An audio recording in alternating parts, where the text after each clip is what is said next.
Welcome to a short overview of the draft proposed source protection plans for the Maitland Valley and Ausable Bayfield source protection areas.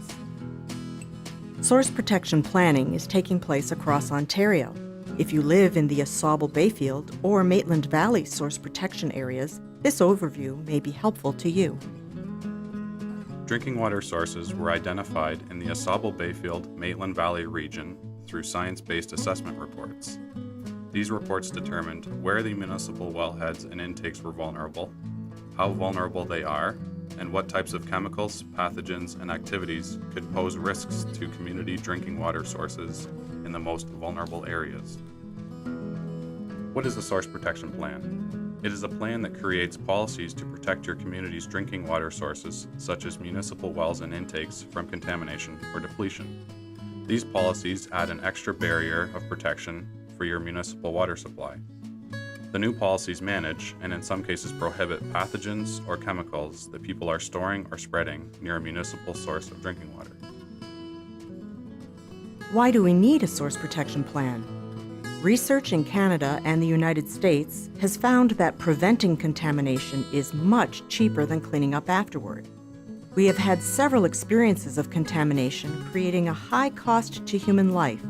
The disaster at Walkerton, Ontario is one powerful example. For more information on the assessment reports, please check out the website in your region at www.sourcewaterinfo.on.ca. We have looked at what a source protection plan is and why it's needed. Let's look at what the plan does. A source protection plan must protect current and future drinking water sources from contamination or depletion. It does this by managing or prohibiting significant threats so that they are no longer significant, or by preventing new significant threats from being created. A local source protection committee of people from your region has crafted the two local plans.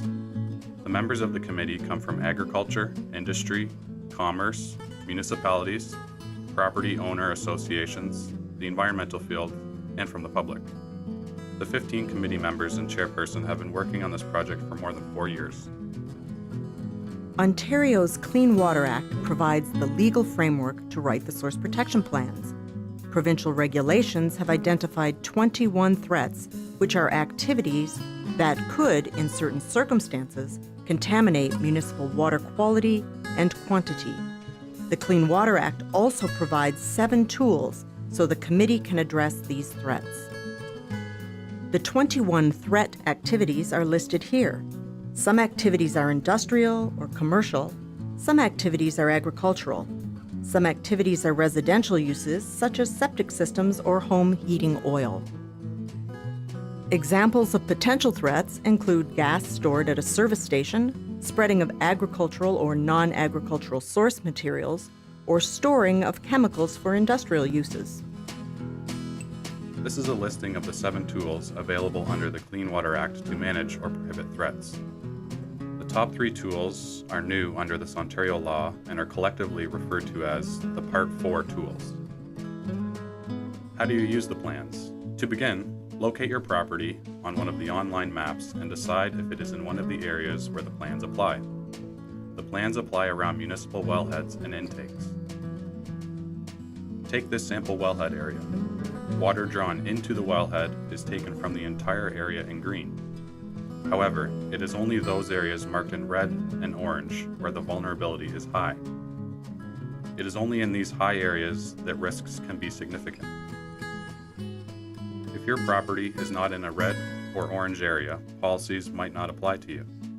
If your property is in one of these areas where a threat can be a significant risk, then you may ask the question, what is the land used for? A residence, a farm, a business? Turn to that section of the plan that refers to your kind of land use. Think about what you use, store, or spread on your property. Do you use, handle, or store any of those items listed in those 21 threats? If so, look for the specific policy and the circumstances in which you might use those chemicals. For instance, do you store or handle these items in sufficient quantities for the planned policies to apply? To finish your review of the plan for your area, look to see what the plan has to say. Does it prohibit the activity, or does it require that it be managed? This example shows that if you have an existing fuel storage at a service station, it requires a risk management plan. For the most part, the local plans would prohibit significant risk activities from establishing. The plans manage existing threat activities. The new tools, risk management plans and prohibition, can only be used where a significant threat exists. Ways of managing include agreeing to best management practices through a risk management plan and being more informed about the risk. For more information, please join us at one of our open house meetings. If you cannot attend in person, please feel free to join our teleconference and internet-based web conference. Or if you would like to make a formal delegation to the Source Protection Committee, please contact us and we will schedule a time for you. If you have comments on the plans or want to speak to the committee, contact J. Aileen at abca.on.ca or contact our staff by phone. If you live in an area where the vulnerability is high, the orange or red areas on the map, contact stewardship at sourcewaterinfo.on.ca to talk about best management practices and financial incentives that may be available. For a copy of the draft plans and more information, visit the region's local website at www.sourcewaterinfo.on.ca.